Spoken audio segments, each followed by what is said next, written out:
बिहार में भाजपा एनडीए सरकार में युवा बेरोजगार, बढ़ रहा भ्रष्टाचार। बिहार बसपा स्टेट प्रभारी संतोष कुमार ने ये बात कही। भाजपा और बिहार का एनडीए सरकार को लेकर बहुजन समाज पार्टी के बिहार स्टेट प्रभारी संतोष कुमार ने तीखा हमला बोला है।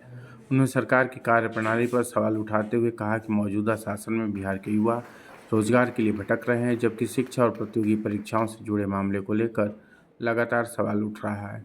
उन्होंने आरोप लगाया कि सरकार के कार्यकाल में भ्रष्टाचार बढ़ रहा है और गरीब एवं आम जनता को परेशानियों का सामना करना पड़ रहा है।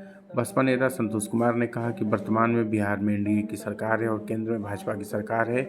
इसके बावजूद बिहार के युवाओं के सामने रोजगार का संकट बना हुआ है। बड़ी संख्या में युवा पढ़ाई पूरी करने के बाद नौकरी की तलाश में भटकने को मजबूर हैं। उन्होंने कहा कि युवाओं को रोजगार और बेहतर भविष्य का भरोसा दिया जाता है, लेकिन धरातल पर उन्हें निराशा हाथ लग रही है। संतोष कुमार ने प्रतियोगी परीक्षाओं में पेपर लीक के मुद्दे को लेकर भी सरकार पर निशाना साधा। उन्होंने कहा कि पेपर लीक जैसी घटनाएं छात्रों के भविष्य के साथ खिलवाड़ है। वर्षों तक मेहनत कर परीक्षा की तैयारी करने वाले छात्रों के सामने जब परीक्षा से जुड़ी अनियमितताओं की खबर आती है तो उनकी मेहनत और उम्मीदों को बड़ा झटका लगता है। उन्होंने सरकार से प्रतियोगी परीक्षाओं की व्यवस्था को पारदर्शी और मजबूत बनाने तथा परीक्षा प्रणाली में अनियमितताओं के ऊपर प्रभावी रोक लगाने की मांग की है। बसपा बिहार स्टेट प्रभारी ने भ्रष्टाचार और महंगाई के मुद्दे पर भी सरकार को घेरते हुए कहा कि बिहार ही नहीं बल्कि पूरे देश में आम जनता इन समस्याओं से परेशान है। उनका आरोप है कि गरीब और कमज़ोर वर्ग के लोगों की समस्याओं पर पर्याप्त ध्यान नहीं दिया जा रहा। उन्होंने कहा कि सरकार को आम जनता की परेशानियों को गंभीरता से समझने और उसके समाधान के लिए ठोस कदम उठाने की ज़रूरत है। संतोष कुमार ने कहा कि अब जनता जागरूक हो रही है और वह सरकार के कामकाज का हिसाब मांग रही है। उन्होंने दावा किया आने वाले समय में जनता अपने मताधिकार के माध्यम से सरकार को जवाब देगी। शिक्षा को लेकर कई धरनाएं दिया गया, लेकिन अभी तो कोई सरकार द्वारा कोई जवाब नहीं आया। इस पर क्या कहना चाहेंगे? सबसे पहले मैं आपके चैनल को मैं धन्यवाद देता हूं। आप देख रहे हैं कि केंद्र में भाजपा की सरकार है, बिहार में भी भाजपा की सरकार है, मगर युवाओं भटक रहा है, युवाओं को रोज़गार नहीं मिल रहा है।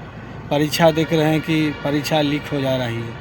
भाजपा की सरकार में जब परीक्षा लीक हो जा रही है, न कोई रोज़गार है, न कोई व्यवस्था है, न कोई सुविधा है। ये भाजपा की जो सरकार है, आप देख रहे हैं कि पूरे भारत में जनता समझ चुकी है कि भाजपा एक वादा जो करते हैं वो कुछ करते नहीं है। एक खाली बस हवाई है, बस बाकी कुछ नहीं है। इसलिए मैं पूरे देशवासियों से मैं आग्रह करना चाह रहा हूँ, विनती करना चाह रहा हूँ कि आप लोग अब सरकार को बदलिए।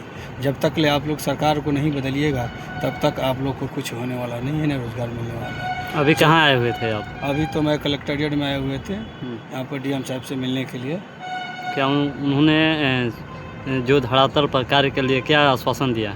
मैंने तो बोले डीएम साहब से मिलकर बताएं कि यहाँ जो भी दिक्कत, जो भी परेशानियाँ हमारे ज़िला में हो रही है उस पर थोड़ा ध्यान दिया जाए। बोलें कि आने से उनको कैमूर में आने से युवाओं को भी थोड़ा सा साहस मिला है कि डीएम साहब बोले हैं कि हाँ, हम अपने थ्रू अच्छे से काम हम लोग किया जाएगा। अच्छा, सांसद जो मनोज तिवारी हैं, उनके ही गांव में पुसौली में वहाँ रास्ता नहीं है और बड़े बड़े सुर्खियों में छाए हुए हैं और कहते हैं कि प्रतिनोद लगाते रहते हैं कि ये पार्टी ठीक नहीं है तो वो पार्टी ठीक नहीं है, बीजेपी मेरा पार्टी ठीक है।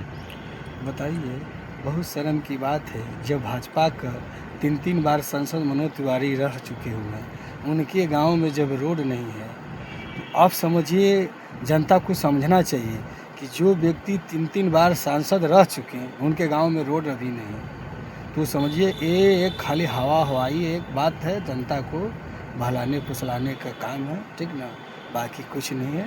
ये जो बोलते हैं कि भाजपा ही ठीक है, भाजपा ही तो देश को आज देख रहे हैं कि युवाओं की ज़िंदगी बर्बाद कर दी है। इसलिए कोई भाजपा ठीक नहीं हमारे लिए, न भाजपा ठीक है, न मेरे लिए कांग्रेस ठीक है।